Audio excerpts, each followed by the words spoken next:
Assalamualaikum warahmatullahi wabarakatuh. Perkenalkan, nama saya Muhammad Hilmi Ardiansyah Hidayatullah, NIM 18410085 dari kelas Psikologi Abnormal E. Baik, pada kesempatan kali ini saya akan sedikit menjelaskan mengenai panic attack yang diakibatkan oleh pandemi virus corona ini. Jadi teman-teman, ketika kita merasakan gejala seperti sesak nafas, kemudian mulut kering, sulit bernafas, nah itu jangan langsung beranggapan virus corona, karena itu adalah corona-coronaan yang ditimbulkan oleh panic attack tersebut. Ini adalah kondisi yang tergolong ke dalam gangguan kecemasan atau anxiety disorder.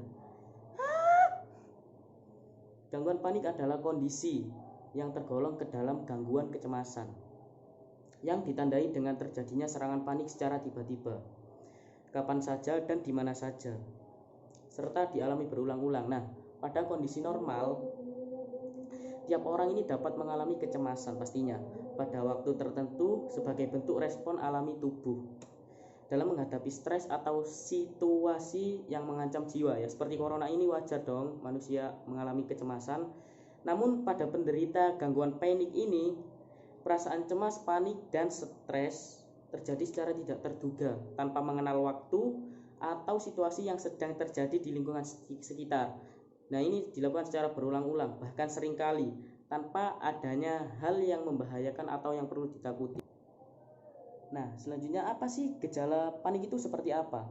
Nah, yang pertama itu adalah pusing, vertigo, mual, sesak nafas, merasa seperti tercekik, mati rasa, kesemutan atau di tangan atau di kaki, kemudian nyeri dada, berkeringat, menggigil seperti orang demam, gemetar, kejang, mulut kering, jantung berdebar. Nah, itu kan sama kayak corona. Dalam satu kali serangan panik, gejala-gejala yang terjadi tadi itu bisa bertahan selama 10 sampai 20 menit kisaran itu. Pada kasus yang jarang terjadi, gejala-gejala panik ini bisa muncul bahkan lebih dari 1 jam. Gejala yang ditimbulkan juga bervariasi. Selanjutnya adalah penyebab gangguan panik. Dalam beberapa kasus, gangguan panik ini dicurigai secara genetik. Namun, belum ada penelitian yang mampu membuktikan bahwa gangguan panik ini diturunkan secara genetik secara pasti. Penelitian menemukan bahwa terdapat bagian otak tertentu dan proses biologi yang memegang peranan kunci dalam mengatur perasaan takut dan kecemasan. Beberapa ahli juga menilai penderita gangguan panik memiliki kekeliruan dalam menginterpretasikan gerakan atau sensasi tubuh yang sebenarnya tidak membahayakan, namun dianggap sebagai sesuatu ancaman.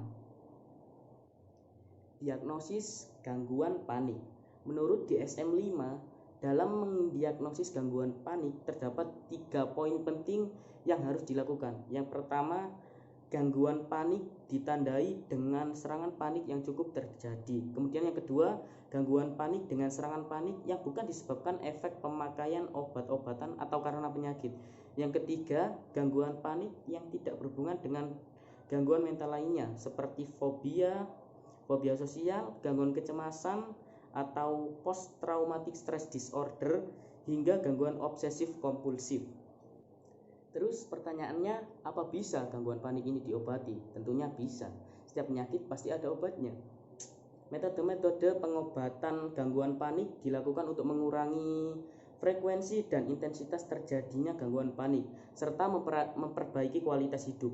2 metode pengobatan utama untuk mengatasi gangguan panik adalah psikoterapi dan pemberian obat antisietas atau anti kecemasan. Yang pertama adalah psikoterapi. Psikoterapi dipercaya sebagai metode pengobatan utama gangguan panik yang efektif. Dalam psikoterapi, dokter akan memberikan pemahaman dan perubahan cara pikir kepada pasien agar bisa menghadapi situasi panik yang sedang dihadapi.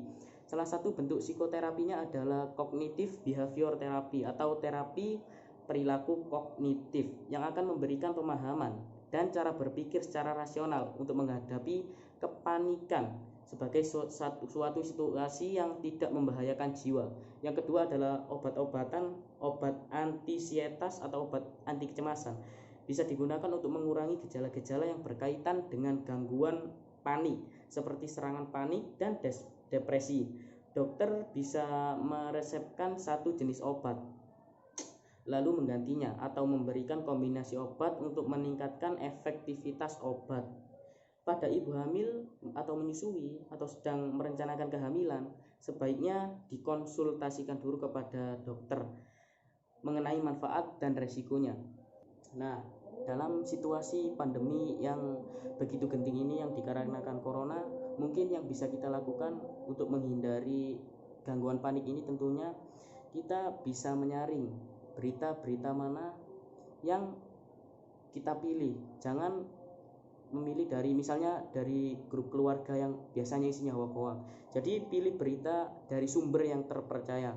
Kemudian yang daerahnya sudah diberi aturan untuk PSBB, untuk tetap di rumah aja dan stay safe tentunya.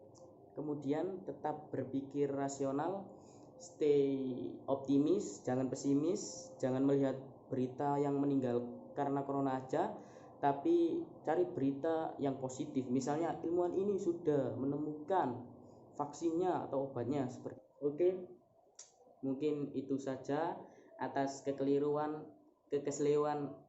mulut saya mohon maaf yang sebesar-besarnya.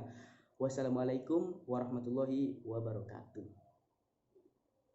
Terima kasih.